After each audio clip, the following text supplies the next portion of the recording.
Well, welcome to another episode of Dad's Old Car. And this is a special edition. With me is Michael Gregg, and welcome to our show. Thank you. Michael. And Michael's one of the organisers of this event.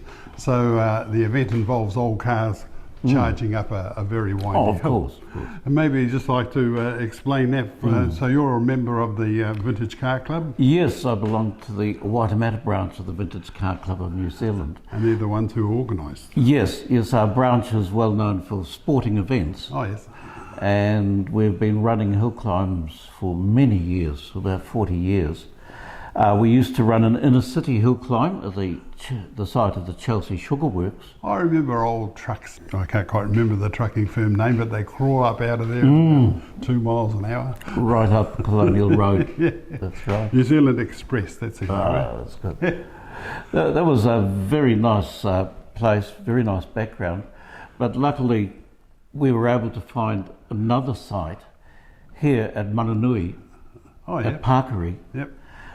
And with the generosity of the landowners and of the residents who've given us permission to run this in this very nice estate here, we were able to set ourselves up a course which is about 1.2 kilometres long. The main purpose of the event is the enjoyment of the use of old cars and enjoying the company of friends and competitors here.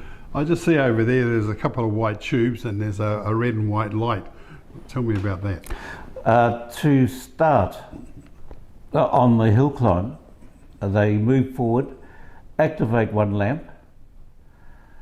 When the car has been noted by the machine, it checks the finish end and it's prepared, a white light comes on, and at that stage the driver can launch themselves off.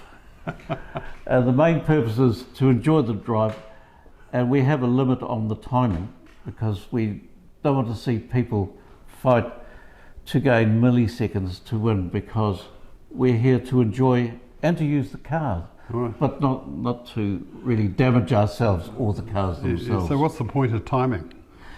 A comparison to see if you're able to perhaps improve as the day continues, and also against the other class of vehicles, because there are a wide variety of vehicles that are here today. Yeah, right. Wow. Yeah. So do you win anything? Yes, you win the appreciation of the crowd, of your competitors, the family. Good on you, mate. Well done. That's right. We used to have chocolate fish, but unfortunately they're hard to get these days. Yeah, yes, they're hard to get. There you go, folks. You've got to watch the chocolate fish. Yes. They're disappearing. That's right. We do have some. One of the trophies is actually for the person that has enjoyed themselves the most. Okay, fair enough. And we do have some contenders for that today. Wow. And a wide range of contenders, from the youngest in their 20s to the oldest, who is 98. Good on you. And well, folks, what we're going to do is we're going to describe some of these cars to you, and Michael is going to have a look and see what's racing. Yes, certainly. Thank you. First up, we're going to listen to a briefing. So the officials are going to tell the people who have gathered here what the rules are. So let's go and listen to that. We're going to be addressed by the clerk of the course. Right, I've been upgraded. Right, we're all here to have fun. This is a private road, so there should be absolutely nobody coming out of driveways or... but do beware, if somebody does come out unexpectedly, just stop. Don't worry about your time, you'll get another run. If a dog runs across, just stop. You're here for fun, not for being serious. The track's slightly wet, so just be a bit careful. We are going to do 2 preliminary runs. One is just to go up to get a feel, to look left and right, see where the driveways are. It is not timed, it is just to have a look at the track and be aware of where things are. Then we will have another run, which will be a practice run before we start. So that will give you the chance of take a look on that first run to see where your corners are, where you're going, and where you can go off if you need to or whatever. Don't go off where the trees are. We've basically got as many runs as people want. Everybody will go to the top of the track. They will go do their run. They will stay at the top of the track until they are released, and they will all come down as one group. Our first competitor is Hamish Andrew, driving the 1958 Speedex Silverstone. Beautiful. That blue car down there looks like an MG, and it's coming up next. Bernie Wood coming up in his TD-MG. And if you note, it's also left-hand drive. The car came in from Belgium through England. It's a very snazzy looking front, and I seem to remember the pilots in the Second World War drove similar cars to that, similar shape. That's right, it looked similar pre-war and post-war. Excellent.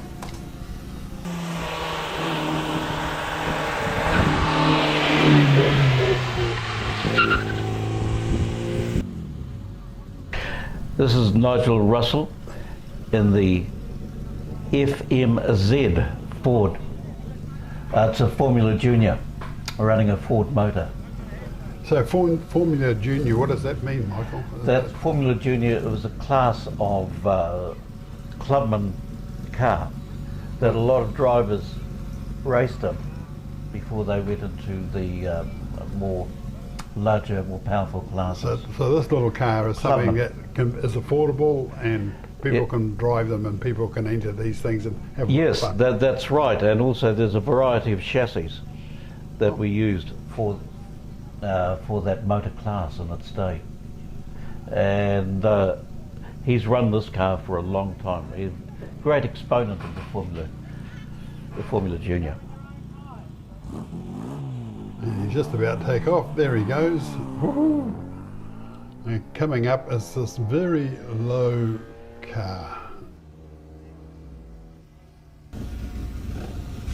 This is Chris Fraser in his 1975 Lola 342. This is a Formula Ford, a very competitive driver. He eventually was the winner on the day. It's very, very low to the ground, as a lot of these cars, but this one just seems to be a bit lower than most. At that time, the cars were developing into this shape in the 70s. Right. And boom, he's away. I'm standing around that guy. Woohoo! This is Peter Benbrook in his Gemini Formula Junior Mark II. He's run this car for a fair while. It's very competitive, but it went after a few runs on the day. Oh. But he's the Formula Junior one was made, I think, in Auckland by Checkered Flag Engineering in the late Right. 60s, Right. the early 60s. Yeah, and it's certainly got that style and shape, hasn't it? Yes, he's a great driver of many very sporting cars. He's been involved in the historic racing for quite a few years. The boy holding the little golf club arrangement, that's just to stop the cars rolling backwards. That's right. It lets the cars rest. So he and can you- concentrate, sit there, concentrate, know he's not rolling backwards. That's right. And right. as soon as Just a you- block of wood. Okay, and boom, away he goes.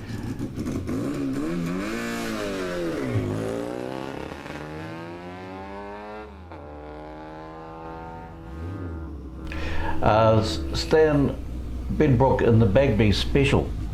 This is another Formula Ford using a 1172 engine. It was made up in the far north from a couple of cars. One of them was a JBS that donated the rack and pinion steering, and it was built up. But it's been run for a fair while and is very competitive in its class. Another one of the Formula Juniors.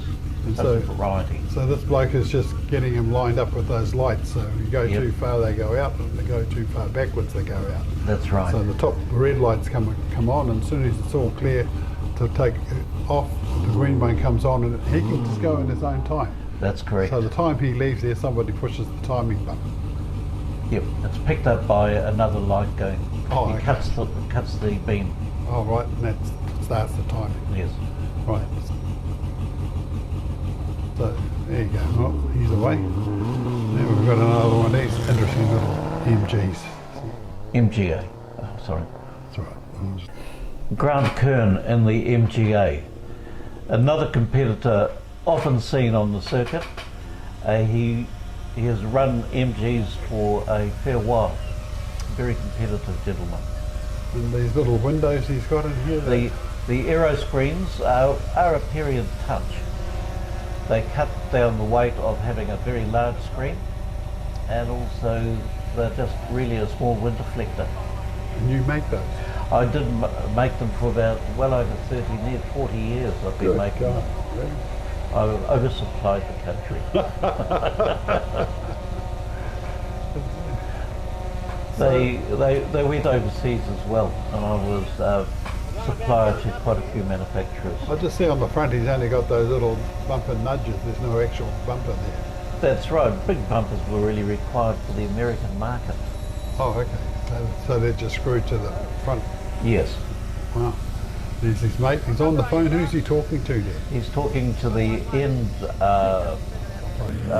yes, people at the end, and seeing when the road is clear. You've got to make sure the road's clear before you send the next person off. Right. And this says Austin 7 on the front. Does that mean it's an Austin 7 as we know them? Number 7? Yes, the Austin 7 started over 100 years ago and went through using the same mainly mechanicals right up to the mid-late 30s. They're only 750cc side valve and are the basis of a great little car. And many people into vintage cars started on a home-built Austin 7. This is a mid-30s one by the look of the grill. Oh, okay. So can he crank that or not? You can crank it, but it's easier pushing the starter button. Yeah, I'm just saying if something happened you could actually stick a crank handle on the old one too. Initially, there was a rope pull start in the very early cars. Right. So he's on the phone again. Looks like things are ready to go. As soon as he picks that phone up, you're all clear. Yeah, tickety-boo. Send the next one up. And he'll just give this guy a bit of a wave, and off he goes. Right, there he goes. Got his wave. He's off. Timing has started. This is Wayne Hayward in the Triumph Special. I've seen him a lot at many events. They're very competitive. They come up from the Waikato to run, and he's often seen at our events at Hampton Downs. I've seen him down in the Waikato at Hill Climbs, and also at our ones up here. He was here last time running. He really enjoys himself, and it's great to see. So that car is fiberglass. He would have got it like that, or maybe made it. It's built around the, as it says, it's a little Triumph Special. It's made around, I'd say, a 60s mechanicals, and then a home-built body. Right, and it says PWV on the front. You know what that stands for? Post-war vintage. Oh, okay. So he'd be in the kind of pre-65 group. Right. Oh, okay. Fair enough. This is Joe Bruntlett and the Badger U2, which is based on a Malik designed U2 chassis, a sports car of the period of the early 60s. Very enthusiastic driver. And here we have a 46TC MG, and the TC's It's Mike DeWitt. It's a great little post-war car. They were very popular with the Americans when they served in England, and they take them back to California in vast numbers. Really? Vast numbers. Because they were a fun little car. Yeah. I understand this is a Model A. Yes, it's Mike Courtney's car. He bought this and it has done a bit of racing around New Zealand. And he's a great enthusiastic driver of anything motorism. A lot of Austin 7s. And Here is Dad driving the son's car. This is Kevin Andrew, who is a scrutineer for the event, and he's driving the son's SpeedX. very shapely little car. I mean, I don't know if he did it himself or that's how they come, but certainly got a bit of style about it. Yes, it was done by a stylist who joined another stylist to make another car, which was the Marcus. Something you don't need to know, but there it is. Yeah. Well, looks like he's ready to take off up the hill. But as I said, the bloke will say, go in your own time. Yes. And like you were saying, it crosses a beam and the time starts. Oomph.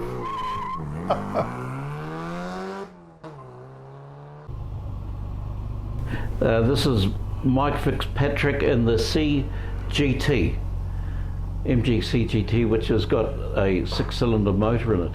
I think it's seen in its early days some loving attention from one of the race mechanics at Lola, Right. the chassis developers. And this car goes exceptionally well. It was on the Targa event late last year that I attended. Yep. Both he and his wife enjoyed driving there. Wow. On their way back, they bought another car, as people do. So you could, once he's finished this, he could actually just take this to town, just like an ordinary street car. It's a bit highly tuned as an ordinary street car. That's one thing okay. about it. Yeah. The only gentleman who ran with a tie on. Fair enough. Number 29. And this is the C-Type Jaguar, which is driven by Rob Mostyn. And he's driven that car for a while, both on the circuit and on the hill climbs here. He was in the Targa late last year and thoroughly enjoys himself with this car. He doesn't have to push it hard. He just loves its ability to drive around with a lot of torque. Body and chassis were made by Peter Bruin, a race mechanic who worked for McLaren's. It was his fourth of the series of cars he made. A little Mini. And this is the Mini of Mrs. Fitzpatrick.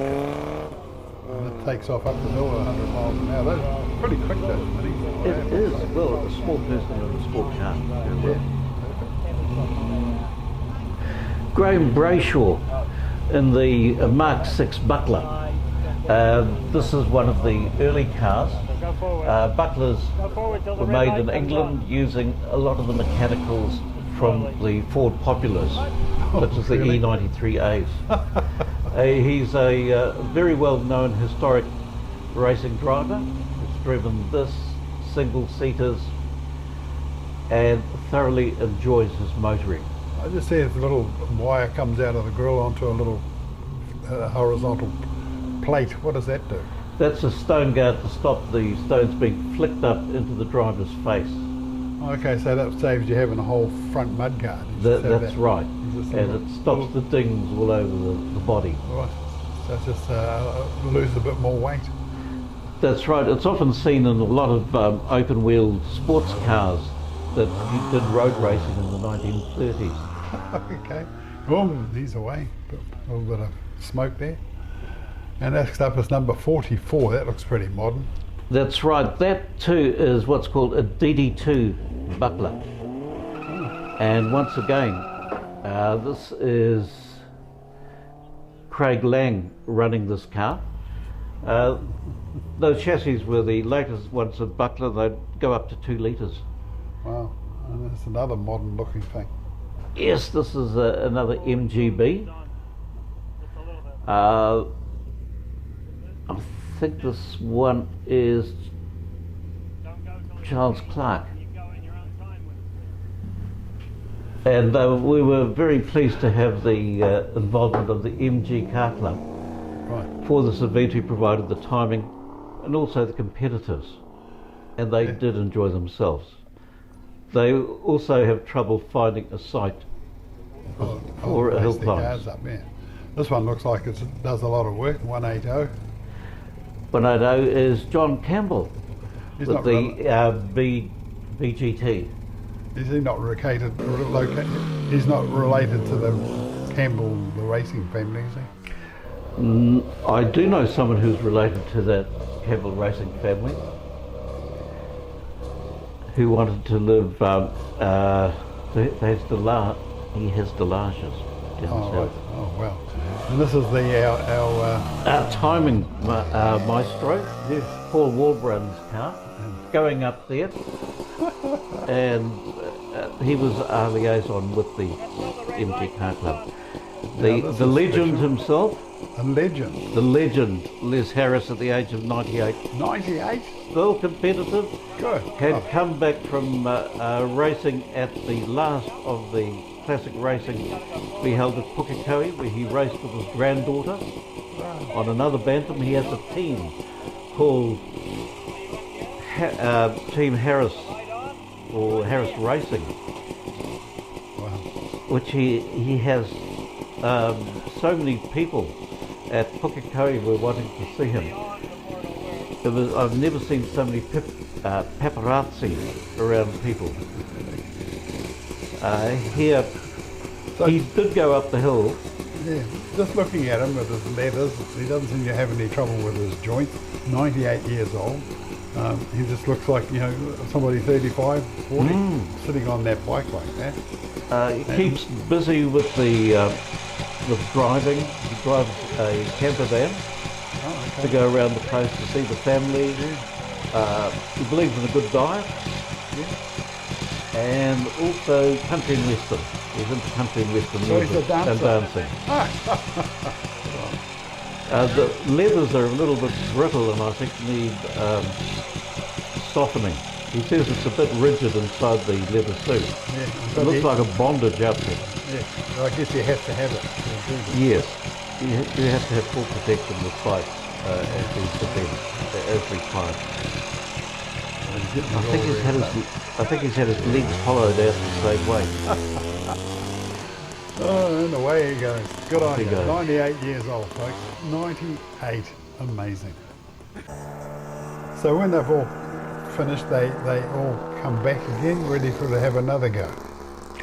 Yes, they run until they lose interest. Oh, really? Oh, okay. It is. So they could be 5, 6 runs up the hill.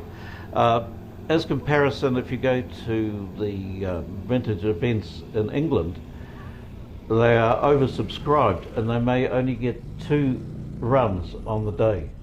Oh, okay. So we've looked at all these cars that just come. Isn't that Austin 7 amazing?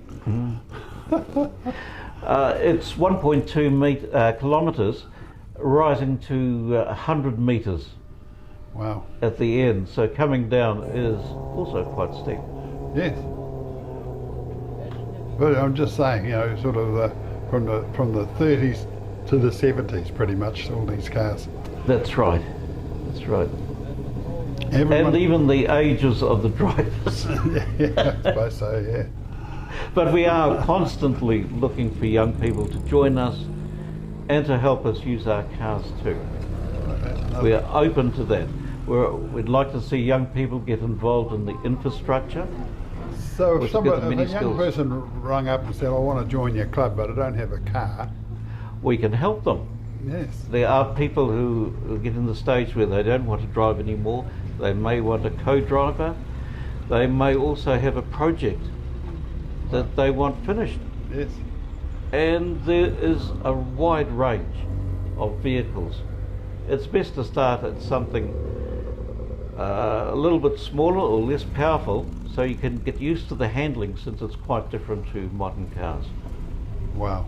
And it's a learning experience for the whole life. Good on you. It helps. Michael, that's absolutely brilliant. And thanks to the owners and residents allowing us to use this very special place. Excellent. Good on you.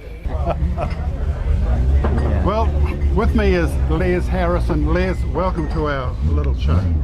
And Thank you, Bill. how old are you, Les? I am 98 now. Yeah. 98 years old. And we're at a hill climb meet with the Waitemata Vintage Car Club, and there's all sorts of cars here racing up that hill. And we saw Les here jump on his BSA motorbike, and phew, off he went as well. He wasn't going to be left out. So, Les, how long have you been riding? Oh, I've been riding since I was 18 years old, but not racing. I started racing down in Timaru on grass tracks and this sort of thing as well, hill climbs, Yeah, yep. in 1949. I think I was 3. Yeah, and one hill climb was south of Timaru, a place called Taiko Hill Climb. And the bike I was riding was a 5/8 Triumph, a 1937 500cc Triumph that I bought from one of my best mates, because he bought a brand new Dominator Norton, about 1950. Oh, okay, yeah, 51 Dominator Norton. And in this particular hill climb at Taiko, he won a cup. We both won a cup each, and the cup that I got, I beat him on his new bike with his. I beat him on his old bike, and we both got our photographs of the Timaru Herald showing all these cups, nice big cups that were. What did your father have for a car? Did he have a car? Oh yeah. Something from the 20s? The earliest one I remember he had was a Whippet. A Whippet, yeah. I've heard of Whippet. We've seen a couple of Whippet trucks in this country. Yeah. Yeah. They became Overland Oh, that's right. after. Yes, Well, the they did. Whippets were Overland. I had a 1925 Overland that I bought, and I've just given it to my grandson. My grandson. Oh, wow. Yeah, 1925. Yeah. Anyway, I've always loved wheels. You know, we had Dickie toys when we were growing up, and we used to make little roads around the Inslage pits. Yeah, yes. Inslage pits, and made little roads. And we used to, the tar seal, we used to use the ashes out of the coal stove. All tar seal. Nice tar seal. And then we got into scooters and push bikes. Did you have a trolley? Yeah, we had trolleys. Yeah, but they weren't much good on the farm though. Oh, no. It was all no, grass. no. Yeah, so So these leathers are hot? They're hot and they're hot. Yeah. Hot and uncomfortable. And I've had them for years, and they've just got a tear in it somewhere. Yeah. I Oh, said to the boys when I arrived, would it be possible to just have my jeans on and I put an ordinary leather jacket which I brought with me, and I got my back thing there, of course, but they didn't want to say yes, and they didn't want to put their foot in it, you know. so They got would a have said yes if they had it normally, but all this red safety, tape and more and bloody yeah. safety, yeah. red tape and stuff, yeah.